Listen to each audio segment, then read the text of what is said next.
Salut les gentils leaders, c'est Vivien, donc je vous souhaite un excellent lundi.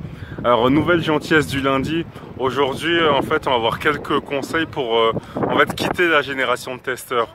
Alors qu'est-ce qu'on appelle déjà la génération de testeurs?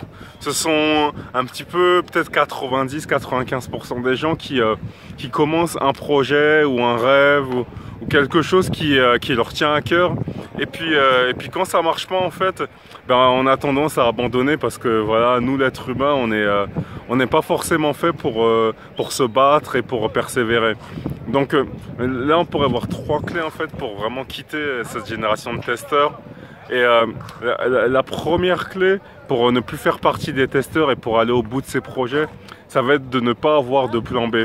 Et un gros problème pour beaucoup de gens, c'est que on a des très très grands objectifs, mais dès qu'on est un petit peu en difficulté, ben on commence à se dire ben, si ça marche pas, ben voilà, je vais me trouver un plan B, je vais passer à autre chose et je vais abandonner tout simplement. Si on a un très très grand rêve, tant qu'il reste 1% de chance, ou même 0,001% de chance de le réaliser, ben, il faut aller au bout.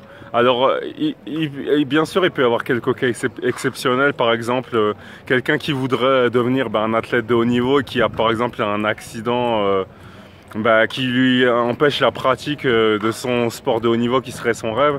Ça c'est vraiment, on va dire, des cas exceptionnels. Et là vraiment, et même dans ce genre de cas, ce qu'on peut bien sûr se dire, c'est que même si on n'est pas tout à fait dans le rêve, on peut rester dans le même domaine, c'est-à-dire quelqu'un qui rêverait d'être sportif de haut niveau, il pourrait par exemple penser à une reconversion dans le sport, à devenir entraîneur de haut niveau.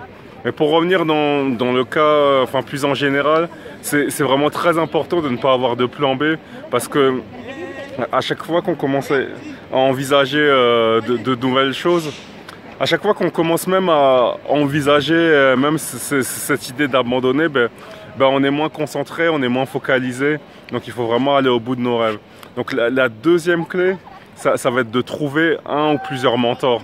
Alors les mentors, ça va être toutes ces personnes qui ont déjà réalisé de grandes choses. Ça peut être des mentors qu'on connaît personnellement, par exemple des coachs, des personnes qui sont présentes dans nos villes ou dans nos pays. Mais ça peut être aussi des mentors inspirants. Et par exemple, on a beaucoup de mentors et de personnes qu'on peut trouver grâce à du contenu en ligne comme le mien. Et le but en fait, c'est vraiment de trouver ces personnes qui ont déjà réalisé des choses qui se rapprochent le plus de nos rêves et qui vont nous pousser vraiment à cette excellence. Et quand on a trouvé ces personnes, il faut trouver comment soit les contacter, soit se rapprocher de leur communauté si on est face à des immenses par exemple personnalités de l'entrepreneuriat ou du sport ou peu importe. Et c'est vraiment se dire comment est-ce qu'on peut s'inspirer de ces grandes réussites. Parce qu'on veut toujours s'inspirer des meilleurs et c'est comme ça qu'on peut devenir chaque jour une meilleure version de nous-mêmes pour aider et inspirer les autres. Et le troisième point, ça va être de s'entourer d'un entourage positif et inspirant. Parce qu'on est la moyenne des personnes qu'on côtoie le plus. Et quand on s'entoure de personnes médiocres, on a tendance à faire des choses médiocres. Et si on veut réaliser des choses exceptionnelles, il faut s'entourer de personnes qui ont réalisé des choses exceptionnelles, qui ont cette volonté de se dépasser. Voilà, donc c'était les trois points qui sont ne pas avoir de plan B, avoir un ou plusieurs mentors et s'entourer de personnes exceptionnelles. Et rien qu'en mettant en pratique ces trois points, on a déjà des clés en plus pour aller au bout de nos projets. Donc voilà, je vous dis très bonne semaine et à bientôt les gentils leaders. Soyez des gentils leaders envers les autres et amenez toujours une différence positive auprès de votre entourage. À bientôt.